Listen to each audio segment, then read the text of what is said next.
ये तोता एक गांव में आता है, जिससे गांव के लोग डर के मारे भागने लगते हैं। तभी एक बहादुर किसान तोते को पकड़ लेता है और एक पिंजरे के अंदर बंद कर देता है। फिर एक दिन एक बड़ा कबूतर गांव में आता है और उस तोते को पिंजरे से आजाद करके अपने साथ उड़ा ले जाता है।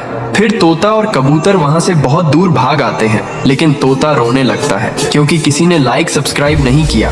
बंदर और कबूतर खूब मेहनत करके डिजर्ट में एक घर को बनाते हैं। ये बंदर दूर दूर से ईंटों को भर कर लाता है, तो यह कबूतर भी बहुत मेहनत से दूर दूर से फलों को लाता है। अब धीरे धीरे घर बनकर तैयार हो जाता है और एक दिन बंदर उसी घर में आराम से सो रहा होता है। तभी अचानक से तेज पानी की बाढ़ आ जाती है और बंदर और कबूतर का घर टूटकर नष्ट हो जाता है। अब बंदर बहुत रोने लगता है क्योंकि किसी ने लाइक सब्सक्राइब नहीं किया।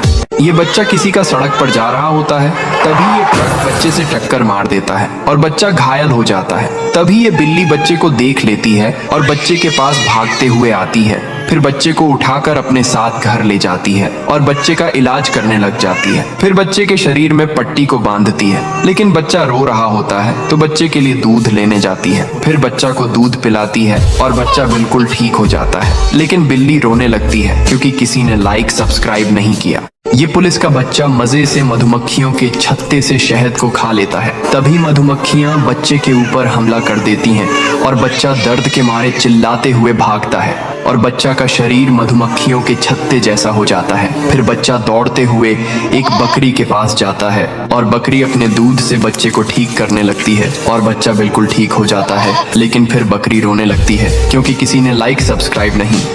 ये पुलिस का बच्चा मजे से मधुमक्खियों के छत्ते से शहद को खा लेता है। तभी मधुमक्खियां बच्चे के ऊपर हमला कर देती हैं और बच्चा दर्द के मारे चिल्लाते हुए भागता है और बच्चा का शरीर मधुमक्खियों के छत्ते जैसा हो जाता है। फिर बच्चा दौड़ते हुए एक बकरी के पास जाता है और बकरी अपने दूध से बच्चे को ठीक करने लगती है और बच्चा बिल्कुल ठीक हो जाता है। लेकिन फिर बकरी रोने लगती है क्योंकि किसी ने लाइक सब्सक्राइब नहीं।